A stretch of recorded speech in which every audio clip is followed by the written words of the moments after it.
Une autre triste performance pour le CF Montréal. Est-ce que c'est pas déjà le temps de dire bye-bye à Hernan Losada? Mais il y a quand même un peu de positif au CF Montréal. Enfin, une académie féminine. Et puis la Gold Cup qui approche à grands pas. C'est vraiment important, ce tournoi-là? Ici Assoun Camara. Ici Olivier Tremblay. Ici Christine Roger. Et vous écoutez Tellement Soccer.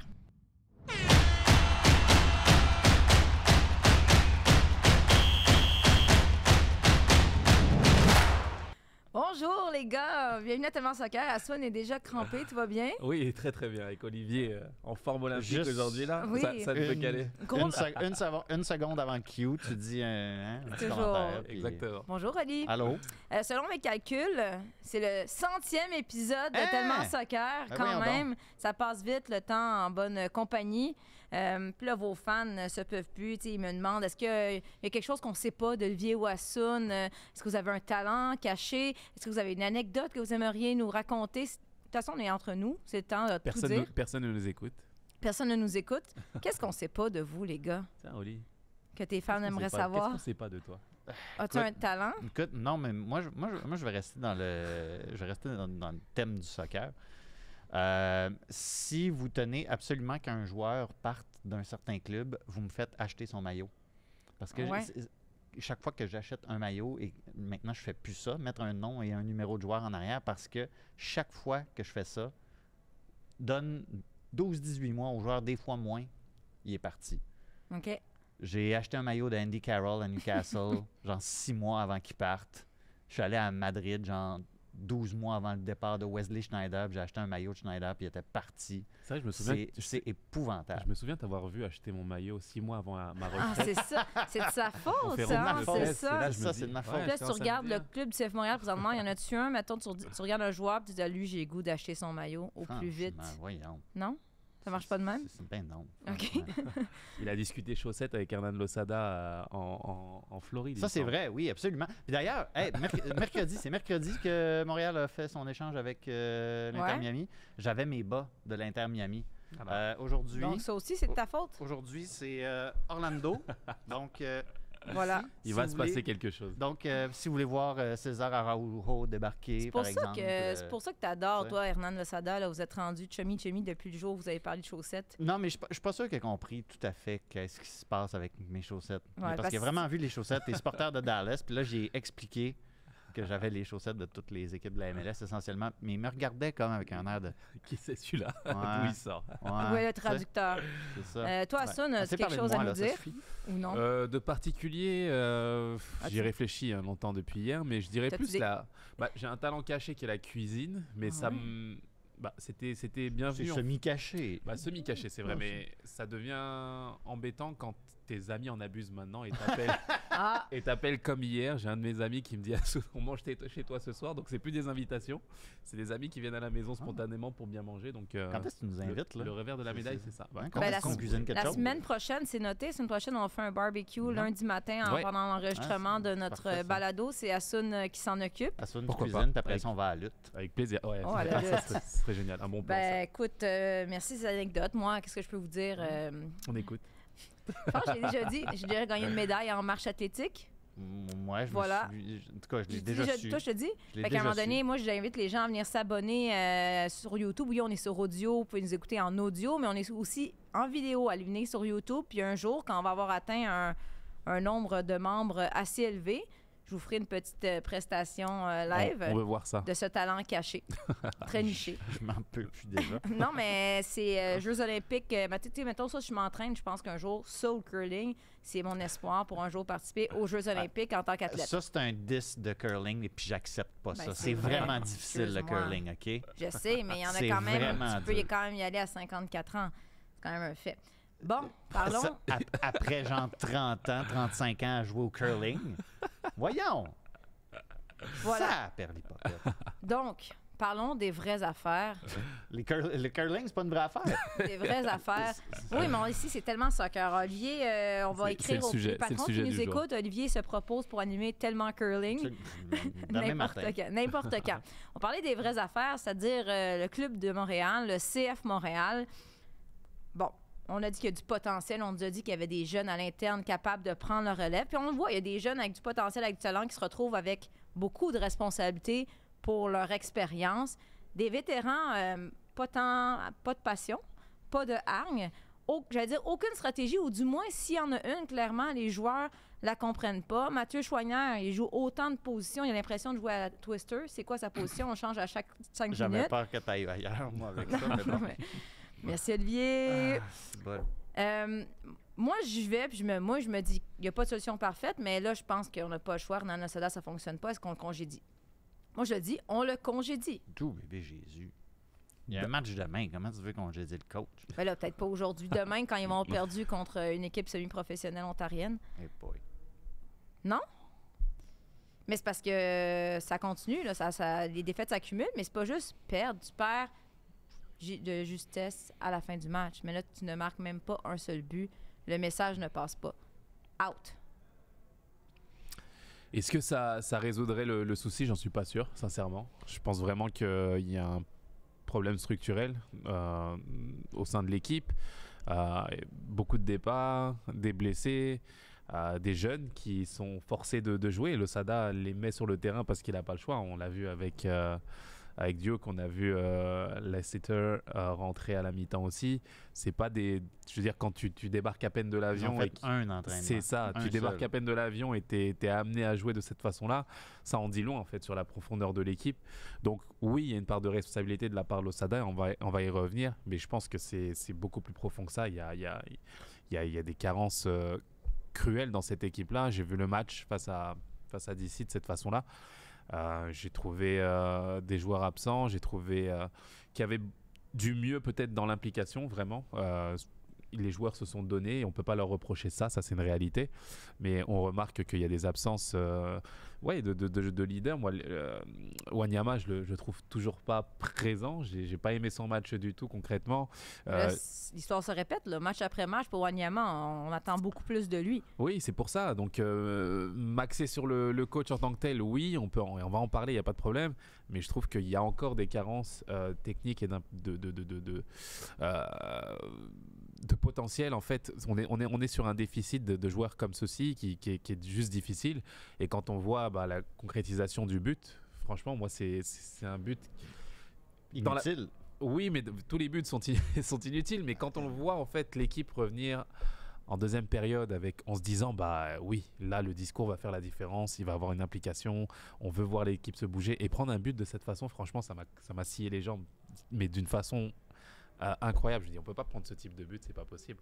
Je veux dire, t'as Miller qui dégage de cette façon. C'était une tactique de la part de DC United. Ils ont dégagé le ballon dans la surface et t'as une équipe qui était ultra engagée pour aller marquer, quand t'as une autre en face qui était franchement passive, et on voit les positions des joueurs. Défensivement, ça allait pas du tout quand on regarde les images. Donc moi, c'est vraiment cette action-là qui m'a gêné et qui m'a fait dire que là, en parlant de l'entraîneur, par contre, sa part de responsabilité est engagée, parce que tu as besoin d'un discours fort à la mi-temps. Comment est-ce qu'il a été absorbé par les joueurs en rentrant sur le terrain? Force est de constater que ça a été très mal perçu et que ça a coûté le match. Ça a été le sujet, excusez-moi, juste Hernan Losada, ça a été un peu le sujet de la conférence de presse. Puis là, blâmer en quelque sorte la concentration directement des joueurs. On peut l'écouter. Puis Oli, tu me diras si j'ai raison de vouloir congédier Hernan après. On a rentré absolument dormi. Et on n'était pas là, attentif pour le deuxième ballon. Et ils ont marqué dans une situation incroyable. Donc, je suis vraiment déçu parce que ce sont des choses qu'on parle à la semaine, qu'on dit, qu'on travaille, mais dans les jours de match, ça arrive. Donc lui, il a l'air de dire que, il en parle de ces choses-là, puis que son discours, il est présent, mais le message ne passe pas ou les joueurs n'écoutent pas. C'est ce qu'il a l'air de sous-entendre. Moi, ce qui me dérange avec ce but-là, qui donne à DC, c'est, au début de la saison, on demandait un peu à Losada, ça va être quoi l'équipe d'Hernan Losada? Comment est-ce qu'on va reconnaître le style, le nouveau, entre guillemets, style du CF Montréal? Puis on parlait d'intensité beaucoup, l'intensité sans le ballon et tout ça. Mais c'est pas juste quand tu as le ballon que tes partenaires doivent donner de l'intensité, tout ça. C'est quand tu défends aussi. Puis jusqu'à maintenant, depuis le début de la saison du CF Montréal, il n'y a pas d'intensité quand tu défends. Montréal est une des équipes qui presse le moins bien dans tout le championnat. Ils se font prendre par des ballons comme ça qui sont dégagés dans le dos de leur défense. Pour moi, ça c'est vraiment inacceptable. Et je suis convaincu qu'Hernan Losada a des bonnes intentions puis il veut mettre sa patte sur cette équipe-là. Mais jusqu'à maintenant, ça ne fonctionne pas. Puis on parlait de Wanyama tantôt, puis oui, ça se répète. Puis on demande quelque chose à mes yeux, de totalement différent à Wanyama par rapport aux 2 dernières saisons. Wanyama, c'était un des meilleurs de la MLS, balle au pied. Tu regardais les stats, puis balle au pied, Wanyama était capable d'effacer un adversaire, tout ça. C'était un peu lui qui... On faisait circuler le ballon derrière, puis une fois qu'on le donnait à Wanyama, c'était un peu lui qui scannait un peu qu'est-ce qui se passait, puis décidait, est-ce qu'on va accélérer, est-ce qu'on va... Là, c'est comme... Il faut toujours accélérer tout le temps. Puis Wanyama a comme pas l'air de savoir sur quel pied danser du tout. Ça, c'est quand on parle de structure, ça, c'est un problème de structure. Quand tu as des gars comme ça qui sont habitués à faire la même affaire depuis 2-3 ans, puis là, tu leur demandes quelque chose de totalement différent. Je veux bien croire, oui, ça va prendre du temps, mais c'est parce que là, on est au mois d'avril, puis le rassemblement pour la pré-saison, ça fait plusieurs semaines. Oui, c'est ça. C'est que je trouve qu'il n'y a pas d'idée directrice concrète sur le terrain. On ne sait pas quelle est la philosophie de jeu. On disait que Losada en avait une en arrivant. Mais on la voit-tu? C'est quoi ça? Est-ce que tu la vois, sa philosophie, son style de jeu? Non, c'est ce qui me gêne le plus, justement. C'est que je pense que les joueurs sont perdus concrètement, vraiment on le voit sur le terrain, c'est bien entendu on met en lumière les déficits individuels, mais je veux dire une équipe c'est une addition d'individualité et on sent des joueurs totalement perdus qui n'ont pas une symphonie claire. T'as Losada qui dit qu'il va venir avec une philosophie, celle d'aller vers l'avant et d'avancer concrètement, mettre beaucoup d'intensité offensivement et défensivement. De l'autre côté, l'équipe, l'organisation te dit que la philosophie n'est pas partie dans les valises de Wilfried Nancy. Donc tu as tout ce mélange-là qui se reflète sur le terrain et qui fait que on a une équipe totalement perdue aujourd'hui. Ouais. C'est sûr que c'est 5 joueurs différents qui ont joué défenseur latéral. Dans le match de samedi, Zachary Bourguillard, Mathieu Choignard, Lassiter, Ibrahim et Sean Ria, comme à un moment donné, quand tu dis que les joueurs sont perdus, ça n'aide pas parce qu'on peut dire qu'il y a des blessures. Il y a des jeunes qui ne s'attendaient pas à autant de responsabilités. On a eu des départs. Il y a plein de raisons qui pourraient expliquer. Mais quand les gars vous dites manque de hang, de se faire marquer en début de deuxième demi, manque de concentration, je veux dire... Ça se reflète et c'est tout. Quand on parle de confiance collective, c'est exactement ça. C'est qu'on la sent pas du tout. À l'inverse, il y a beaucoup de passivité, comme l'a dit Olivier. Moi, je me répète peut-être, mais le but, franchement, c'est interdit de prendre un but de cette façon-là. En fait, quand on retourne au vestiaire, quand on sait dans quelle situation on est, quand on sait quelle équipe on joue face à nous et qui n'a que ça, comme j'ai dit, c'est une stratégie concrète de l'équipe. Je pense que Wayne Rooney était face à Losada, a gagné son pari sur ce match-là face à Losada. C'est guys, je veux que vous fassiez ça. Au coup d'envoi, vous faites ça. Vous donnez le ballon à Miller dégage et Benteke se bat dans la surface et on va au but. Ils l'ont fait concrètement. Et de l'autre côté, on a demandé de l'engagement défensif et quand on voit la position des latéraux sur le but, c'est extrêmement difficile de s'en prendre seulement qu'à Camacho sur ce duel-là parce qu'il y a juste pas de cohésion. Quand on voit le but concrètement, c'est difficile de voir ça au plus haut niveau. C'est ça qui est gênant, c'est que ça a l'air facile de jouer contre Montréal. Ça va être facile de s'ajuster quand Montréal fait quelque chose. Tu sais, vers 70, 75e, Montréal avait l'air de prendre du mieux, puis c'était... on arrivait à jouer davantage au milieu de terrain, à travers des scies. Ça avait l'air d'être... tranquillement, pas vite, Montréal prenait du mieux, puis je croyais qu'il était capable de faire quelque chose. Wayne Rooney fait rentrer 2 gars pour dynamiser ce secteur de jeu-là, puis à partir de ce moment-là, ça a été fini. Il s'est passé plus rien. Ça a l'air facile de s'ajuster contre Montréal. Ouais. Puis quand tu vois justement ces changements-là, d'essayer Ibrahim à ce poste-là, puis après ça, tu mets Lassiter. Oui, je veux bien croire que Losada a dit en conférence de presse jeudi que oui, il peut être une solution là. Mais c'est parce qu'il d'une part, il vient d'arriver. Puis là, c'est comme, on dirait qu'on est dans la chimie expérimentale, puis tu essayes quelque chose qui n'a pas de raison de fonctionner, mais tu dis d'un coup que je tombe sur quelque chose, on a l'air d'être déjà rendu là après 6-7 matchs de cette saison-là. Fait que mettre des fois juste, OK, tu tiens à garder 3 derrière, je comprends ça, mettons, mais des fois juste, me semble, mettre les joueurs dans des positions auxquelles ils sont habitués, puis juste voir qu'est-ce qui va arriver. Donc, c'est pas juste les joueurs qui sont perdus, on dirait que le coach Hernan Losada est perdu aussi. Donc, je reviens à ma prémisse. Je sais que c'est jamais la solution, mais là, il y a quelque chose qui ne fonctionne pas, le message ne passe pas. Combien de matchs tu vas attendre? Combien de défaites tu vas attendre avant de réaliser que, regarde, peut-être finalement, c'était pas un bon fit? Ça veut pas dire que quelqu'un d'autre ferait mieux, mais est-ce que tu t'enfonces davantage? Puisque je suis souvent la voix de la... Pas de la raison. Ouais. Je ne veux pas dire voix de la raison, mais je suis peut-être la voix la moins émotionnellement attachée à ce club-là dans la salle. Tu sais, mettons, Montréal joue contre Vaughan. Vaughan qui, en un match dans Ligue 1 Ontario, a marqué un but de moins que Montréal dans toute la saison. Pas être cynique, mais, ouais, bon. Mais mettons que contre Vaughan, OK, ils en mettent 6. Mettons qu'ils en mettent 6 contre Vaughan. Puis après ça, ils jouent contre les Red Bulls. Ou est-ce que ça va pas si bien que ça?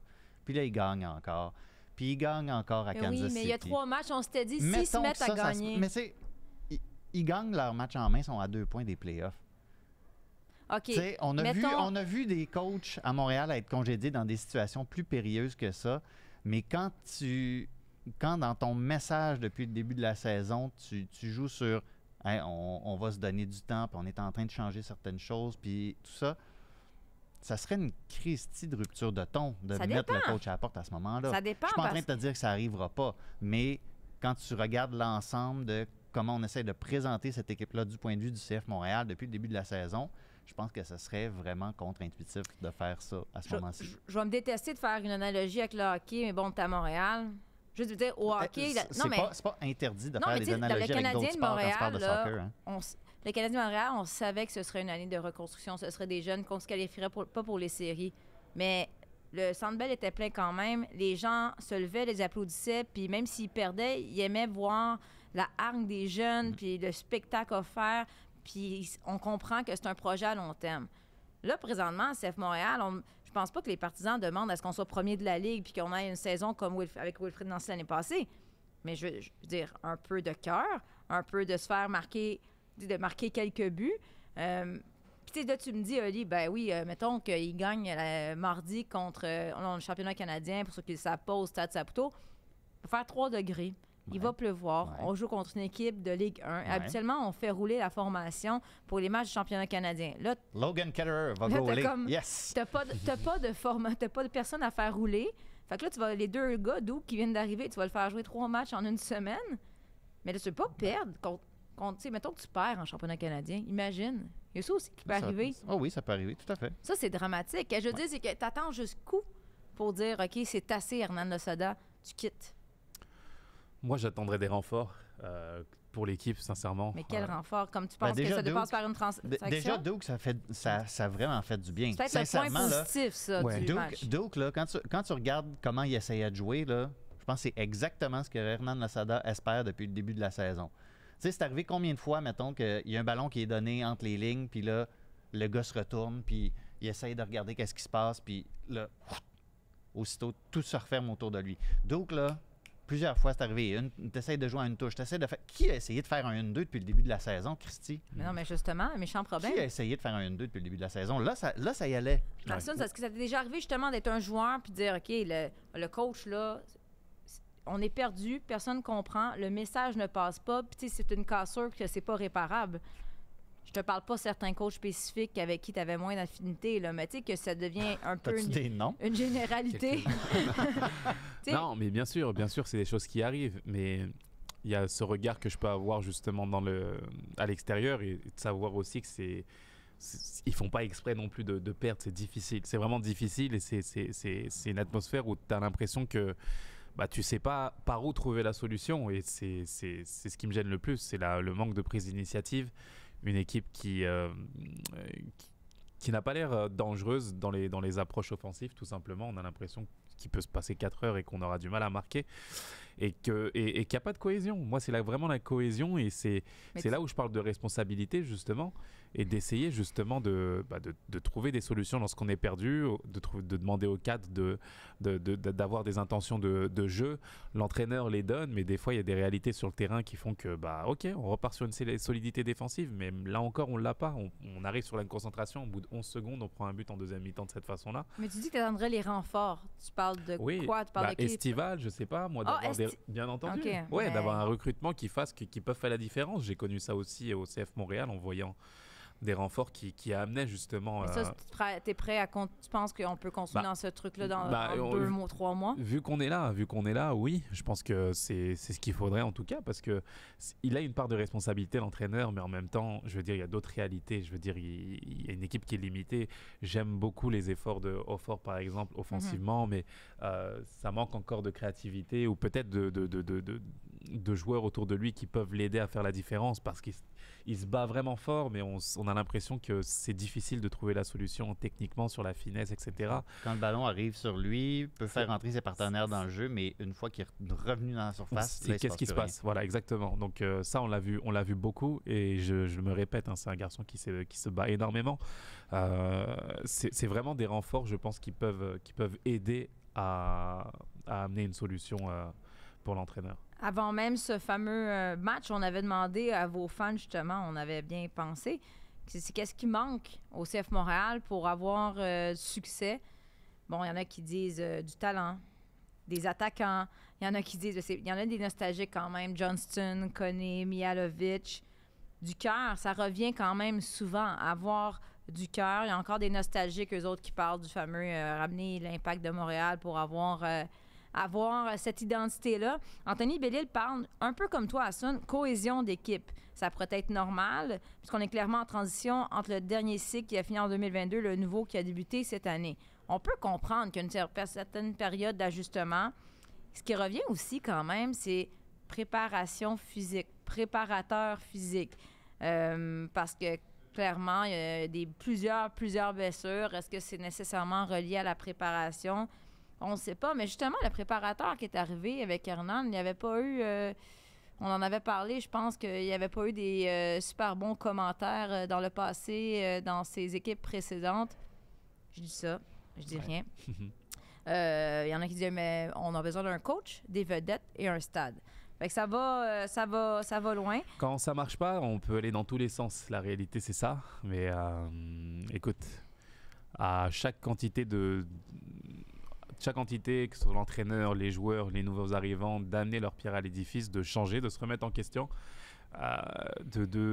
Ce qu'on voit sur le terrain, c'est le résultat de toutes ces incompréhensions qu'on a. Waterman qui, l'année dernière, gardait le ballon dans les pieds pour attirer l'attaquant et faire en sorte de trouver des décalages. Cette année, on fait la même chose, mais on se retrouve en difficulté parce que l'équipe ne sait plus quoi faire après la deuxième passe. Mais c'est qui a instauré ça, de garder le ballon au pied le plus longtemps possible? C'était Wilfried Nancy. C'est Wilfried Nancy. Tout le monde savait, OK, il faut que je vienne lui donner une option. Tout le monde était sur la même longueur d'onde. Sur la même longueur d'onde par la suite, mais là, ça ne l'est pas du tout. Et on sent que la deuxième passe, on ne sait plus à qui la faire. On attire, mais pourquoi faire par la suite? Je veux dire, il y a beaucoup de choses en fait qui ne collent pas et qui font que on sent le manque de repères des joueurs. Waterman, à l'inverse, qui prend l'initiative de percer des lignes balle au pied. Il l'a fait 2-3 fois en première période. Ça, c'est vraiment bien fait. Mais par la suite, aucune solution. Et le ballon, il est obligé de la donner parce que ça se renferme. Et le ballon va en touche. Donc, c'est toute cette cohésion-là. On sent vraiment qu'il y a encore du travail de cohésion, d'une façon, d'une identité que va avoir l'équipe. Et c'est là, par contre, la tâche de l'entraîneur d'arriver à régler de prendre ces responsabilités-là et de régler tout ça sur le terrain parce que c'est compliqué pour les joueurs aussi. Comment l'entraîneur devrait gérer ça, le match, justement, de mardi? Donc, c'est 3 matchs en une semaine. Match de championnat canadien qui, quand on regardait ça au début de la saison, on disait c'est une formalité, ça va être facile, ce match-là. On dirait que je sais pas trop. Ouais. Qu'est-ce que tu fais, justement, avec ta formation? Est-ce que tu y vas avec le même 11 partants que samedi dernier? Moi, personnellement, j'irai avec le même 11. J'irai avec le 11 le plus fort, entre guillemets, parce que tu n'es pas dans une situation où tu as le plus de confiance cumulée depuis le début de saison. C'est à double tranchant, bien entendu, parce qu'on enchaîne un match par la suite, Kansas City. Mais la réalité, c'est qu'il faut gagner absolument ce match-là, parce que tu t'enfonces dans une crise de confiance encore plus grande si tu perds face à cette équipe-là. Et je pense vraiment qu'il faut se donner les meilleures chances possibles pour arriver à au moins un bon résultat, et qui permet de créer de la confiance et d'avoir la meilleure préparation pour le match de ce week-end. C'est en tout cas le choix que je ferais. Ouais, tu as besoin de ce match-là pour te faire du bien. 6 buts, t'as dit? idéalement, ça t'apprendrait 6-7. Ouais. Mais surtout, moi, le truc qui me dérange, puis oui, je sais, techniquement, c'est supposé être une équipe plus faible, mais si j'avais à préparer mon équipe pour ça, ce qui me dérangerait, c'est le peu de vidéos que tu as à te mettre sous la main pour savoir qu'ils ont joué un match officiel en Ligue 1 en Ontario. Fait que je pense que tu fais pas tant ton 11 pour t'adapter aux qualités de l'adversaire, mais peut-être que tu mets les gars qui ont l'air d'être dans un bon état d'esprit, dans l'état d'esprit nécessaire pour s'ajuster eux-mêmes sur le terrain, parce qu'ils vont être confrontés à certains problèmes sur le terrain qu'ils vont avoir besoin de résoudre eux-mêmes.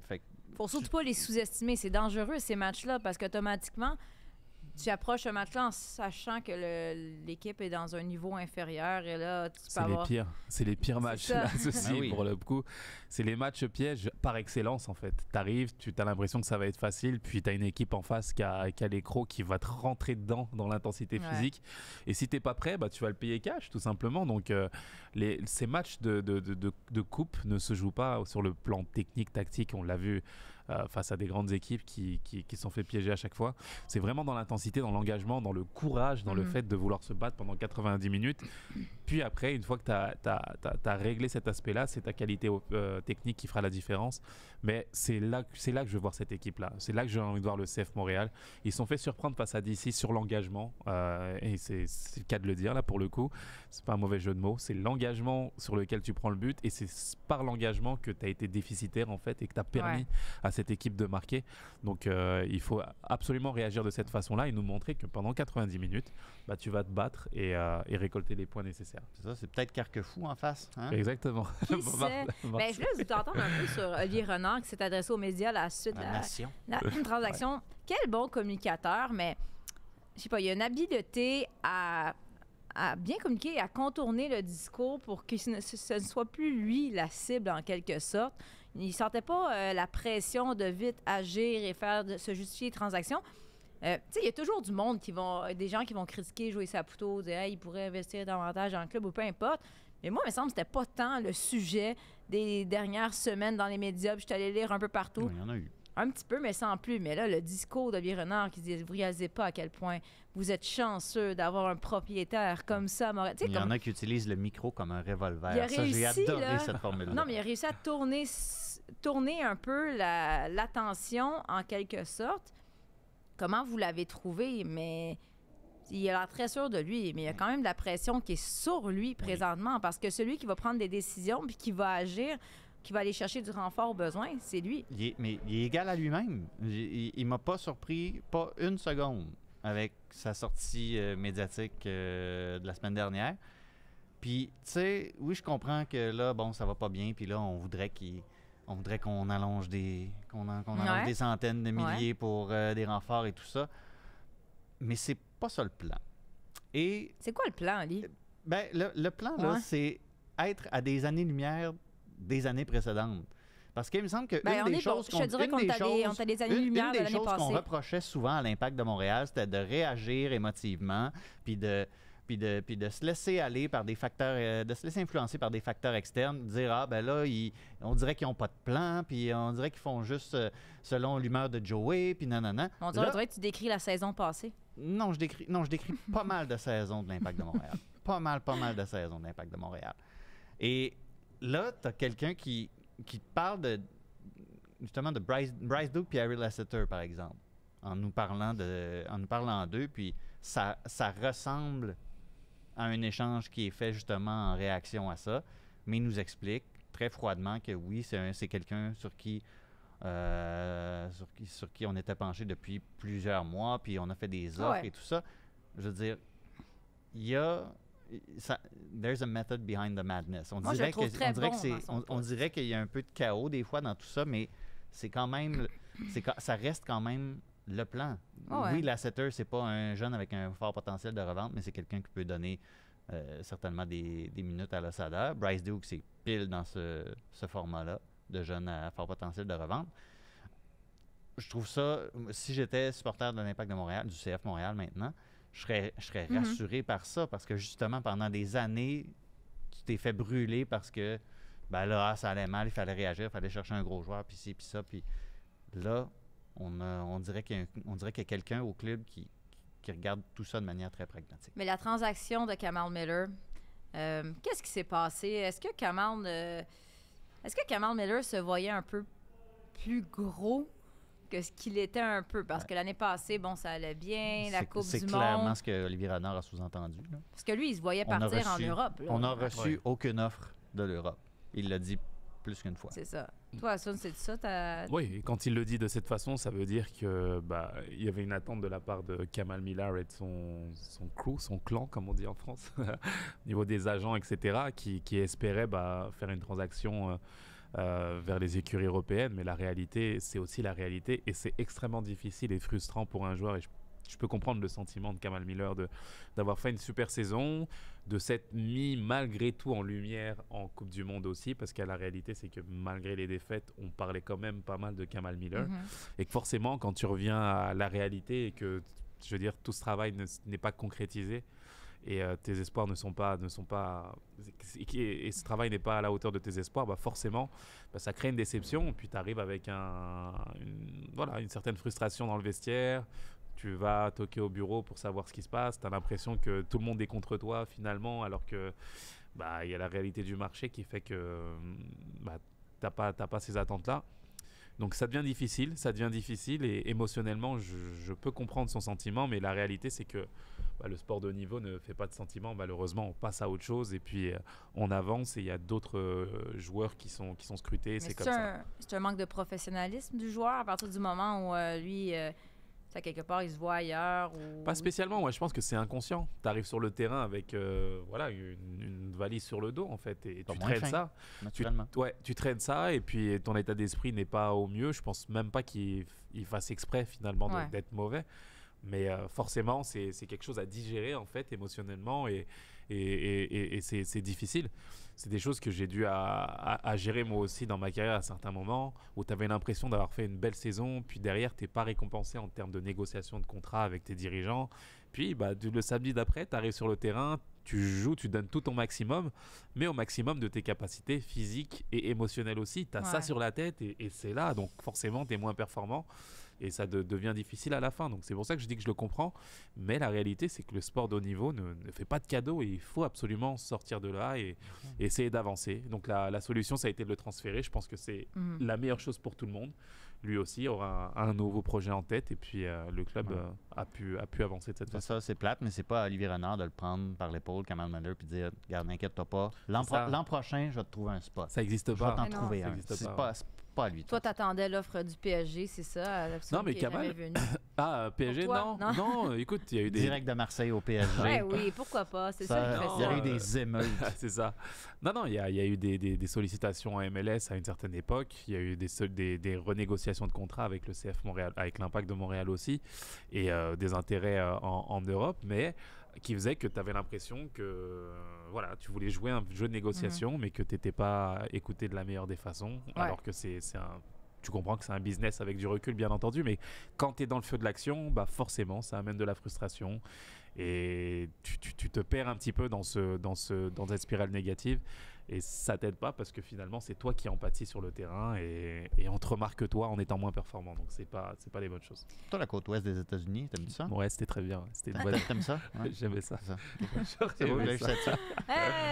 Donc, dans ce point de presse, Olivier Renard, il a aussi été question d'un sujet que nous avions sorti sur notre site Internet. On avait obtenu les informations à Radio-Canada Sport, comme quoi il y aurait finalement une académie féminine au CF Montréal, et Olivier a été l'heureux élu pour en parler à Olivier Renard. On l'écoute. Je crois que c'est important. Et ça fait partie un peu de mon introduction, ce que la famille Saputo veut faire. Que tout le monde soit sur le même pied d'égalité, garçons ou filles.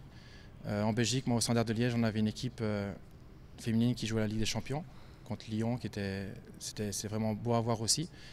Et si on peut aider la communauté ici montréalaise à avoir dans le stade de porter parce qu'il y aura des matchs aussi au stade certainement. Après ça, je laisse Gabriel Gervais, le président, expliquer un peu c'est quoi les futurs plans. Mais on veut vraiment qu'il y ait cet engouement au niveau du foot féminin, la même chose que ce qui se passe avec nos jeunes. Amy, elle est présente, donc elle pourra plus en parler que moi si un jour elle a le droit d'en parler. Mais c'est bien aussi pour elle de porter le maillot du CF Montréal et de se sentir importante dans le monde du soccer ici à Montréal.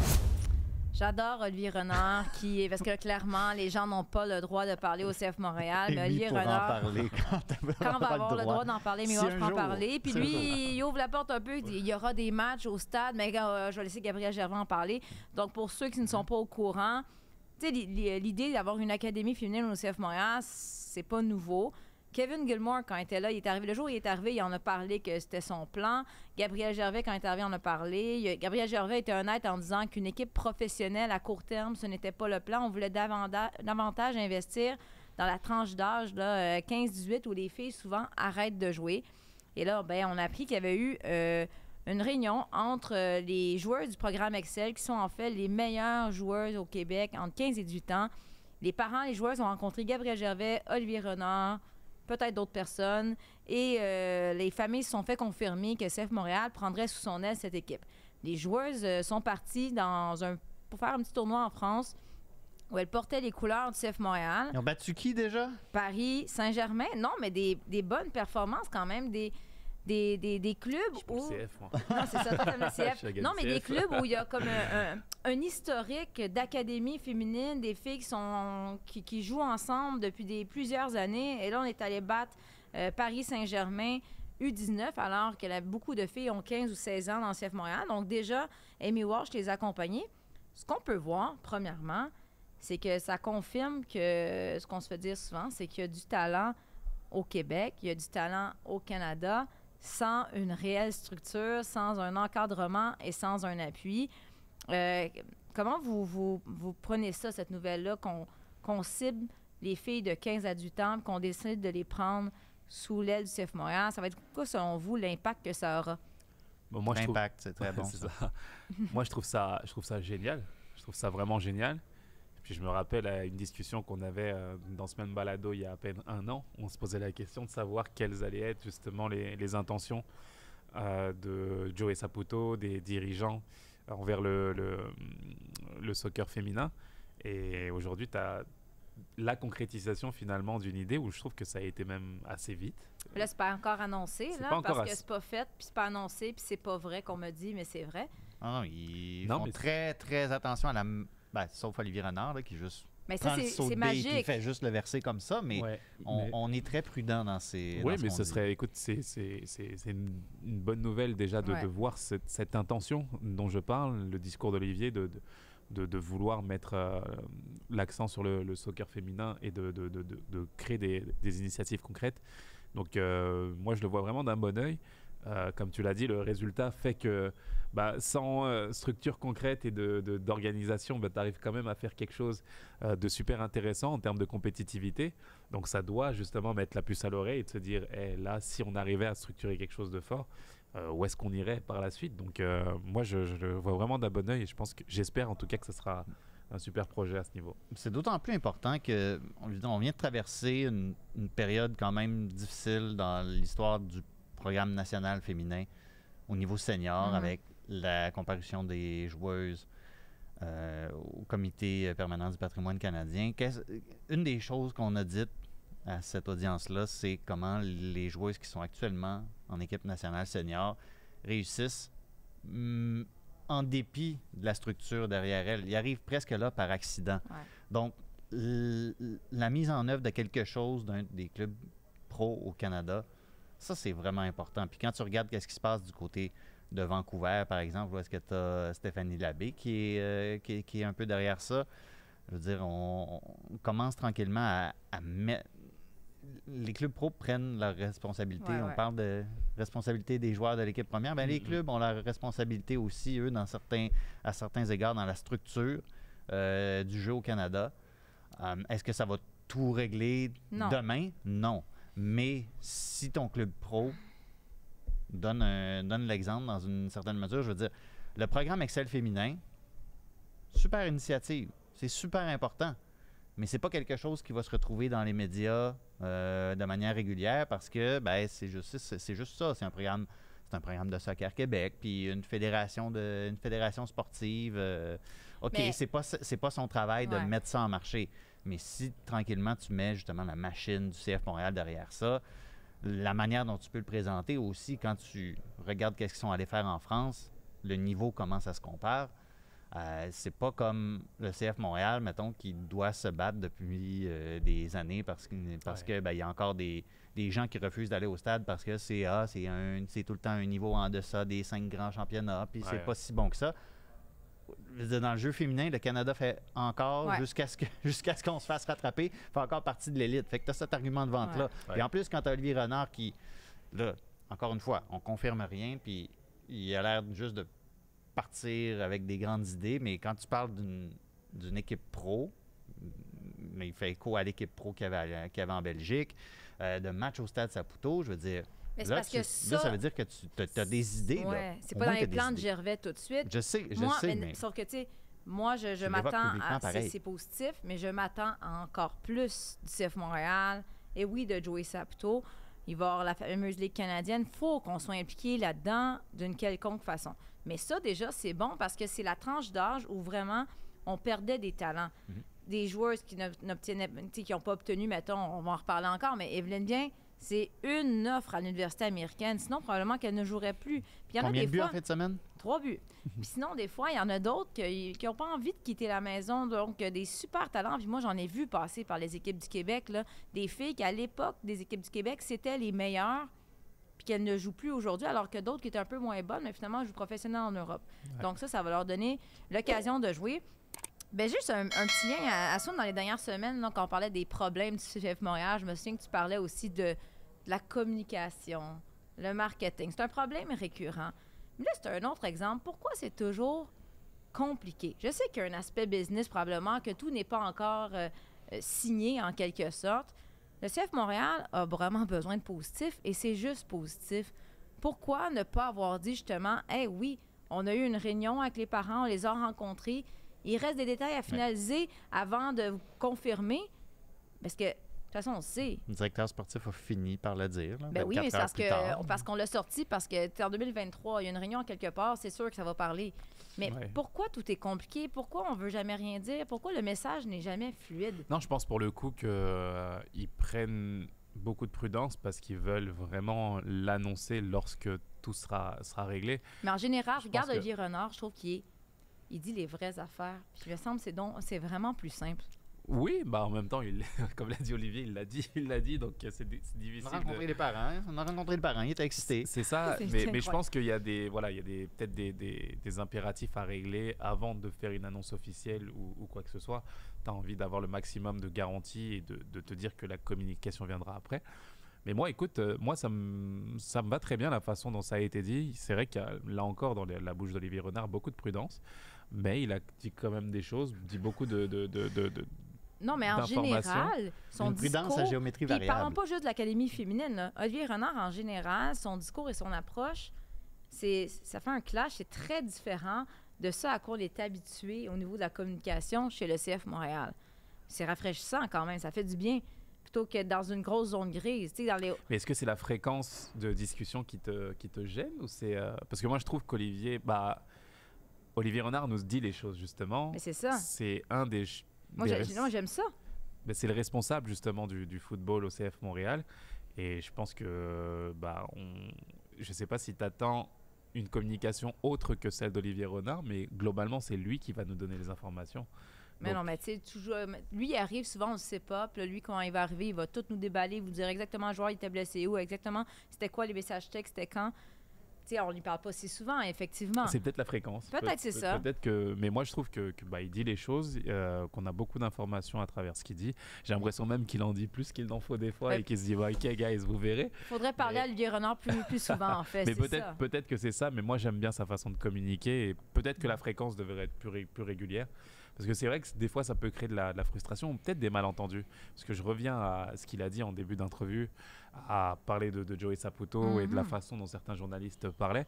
Je pense qu'il en veut à certains journalistes à travers la façon dont sont reportés justement ses propos et qui fait que on donne l'impression que le club avec ce qui se passe, à abandonner l'équipe, qu'on est là que pour faire de l'argent, vendre des joueurs et pas se prendre la tête sur les résultats forcément. C'est un peu la perception qui peut nager avec certains commentaires, alors que la réalité est tout autre, que l'équipe veut être compétitive absolument, l'équipe est déçue quand ça marche pas et veut absolument des résultats aussi. Donc je pense que c'était une façon en fait de remettre en perspective les choses, de critiquer certains propos qui ont été déformés. Mais moi, sa façon de parler, de donner les choses, de donner la réalité, parce que je pense qu'il parle vraiment franchement, à la style belge un petit peu, tu vois, de dire les choses. Avec l'humour belge un peu aussi des fois, puis ça passe par-dessus la tête de beaucoup de gens. Ouais, exactement. Et c'est ça. Et moi, voilà, en tant qu'Européen, peut-être je suis plus habitué à ça. J'adore ça. J'adore ça. J'aimerais ça que ce soit ça en général, un peu la mentalité davantage du CF Montréal. Mais on voit beaucoup de choses à travers le prisme des résultats. Hein. Puis Olivier Renard, c'est une des choses qu'il a dites, puis une des choses sur lesquelles je pense qu'il s'entendait beaucoup avec Wilfried Nancy, qui a répété un peu la même chose à The Athletic la semaine dernière. C'est pas l'obsession du résultat pur. La performance, le rendement sur le terrain, ce que tu fais dans le jeu, c'est tout aussi important. Le résultat est un produit de ça. Puis en ce moment, oui, les résultats, c'est inquiétant, mais on vient pas tant de parler de statistiques puis de 6 défaites en 7 matchs ou quoi que ce soit. On parle du processus, puis en ce moment, le processus, il y a quelque chose qui ne fonctionne pas. Mais c'est un peu la même chose que, Gat, tu veux-tu, moi, je vais revenir avec une autre analogie sur le hockey. Vas-y. Pendant le bilan du Canadien, Kent Hughes a un peu changé, puis j'en parlais avec notre collègue de Tellement Hockey, Alexandre Gascon. Il y avait un peu une rupture de ton.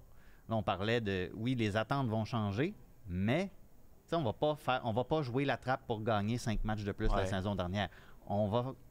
Le processus va tourner de la manière dont on veut qu'il tourne depuis le début. On ne va pas sacrifier le processus pour 5 résultats de plus la saison prochaine.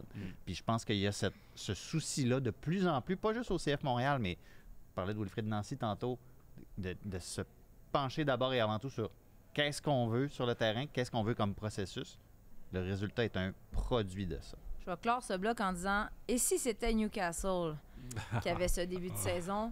Dirais-tu, j'aime beaucoup le processus. On n'en a pas de début de... Oui, c'est ça. Ce que je veux dire, c'est que quand tu es à l'interne, le coach, le directeur sportif va dire l'important, c'est le processus. Là, le processus va mal.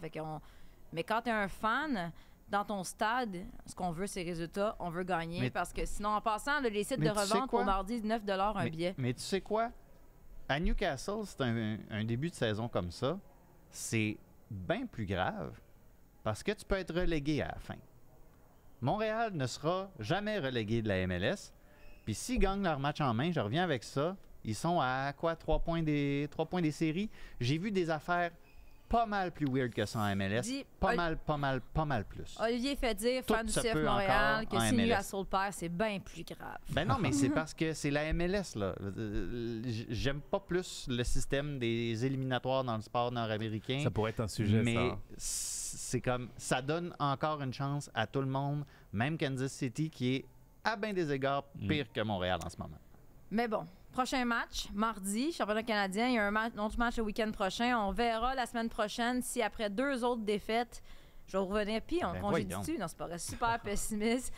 Mettons, il en gagne 2, là. Ben, tant mieux. C'est quoi le sujet la semaine prochaine? Je sais pas, on verra qui va compter des buts, puis on en reparlera. Qui va vouloir congédier? Assoun? Assoun, c'est ça. Assoun. On va remplacer par Olivier Renard, comme ça il va parler chaque semaine, voyons. C'est ça. C'est inacceptable. Non, mais on va voir. S'il y en a un qui se met à compter des buts, ça va être mon nouveau préféré. C'est tout ce qu'on veut. C'est tout. On a Jacques-Alexis, notre réalisateur, qui va aller s'acheter un chandail de Duke, un match. Ça l'a convaincu. Ça prouve à quel point on est désespéré à Montréal. Les gars, il faut parler un peu du Canada parce que les groupes pour la Gold Cup ont été dévoilés. Donc, le Canada qui se retrouve avec le Guatemala et Cuba. Un groupe qui paraît quand même accessible.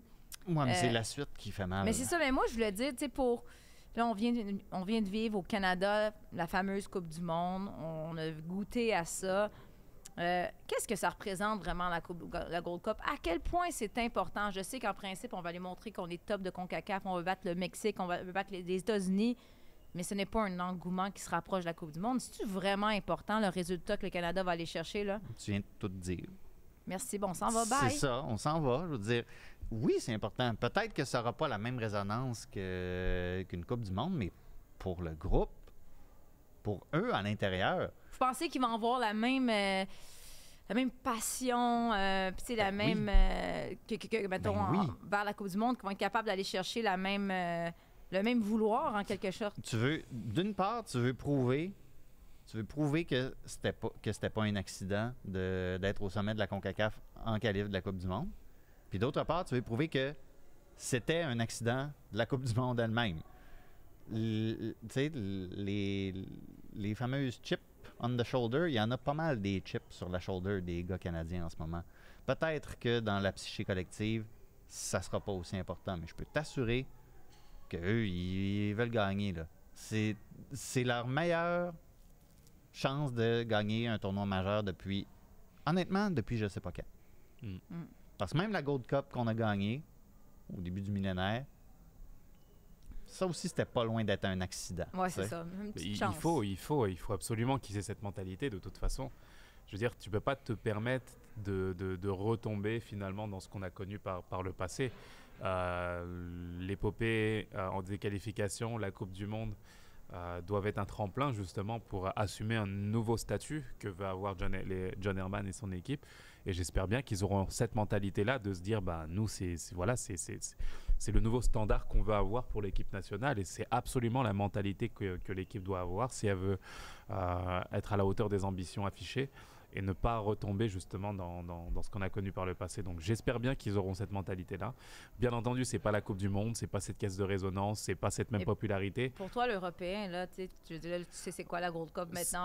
Oui, bien sûr, je la connaissais pas même en arrivant de France, mais je peux te dire qu'en parlant avec des amis qui la jouaient à l'époque, je pense à Ali Gerba, je pense à Patrice Bernier, je peux te dire que c'est un tournoi qui compte énormément pour eux et te dire que voilà, voir la façon dont ça comptait pour eux et de voir où est rendue l'équipe aujourd'hui, j'espère bien que les joueurs auront la mentalité de gagnant, le couteau entre les dents pour pouvoir asseoir un nouveau statut en fait au Canada, et je pense que c'est extrêmement important pour la suite. Puis t'as pas juste quelque chose à prouver à toi-même en plus de dire j'ai le niveau, etc., etc. Je reviens encore à la Fédé. T'as quelque chose à prouver à la Fédé aussi. Leur montrer encore une fois qu'ils ont eu tort de parier contre ton succès.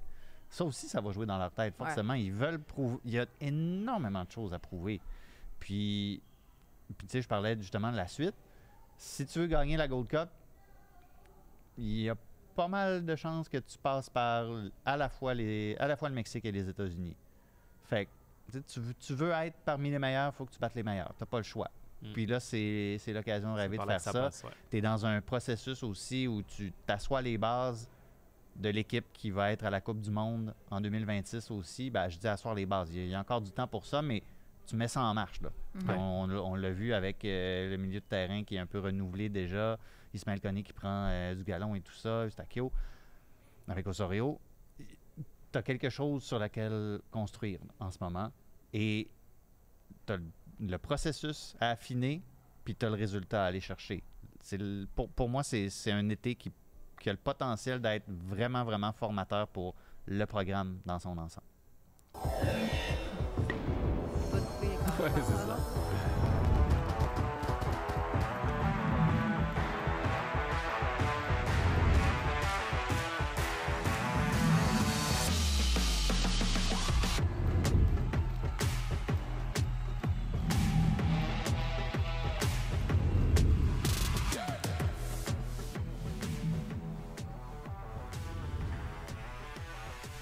Donc, un seul match qui sera disputé au Canada, et c'est à Toronto, BMO Field.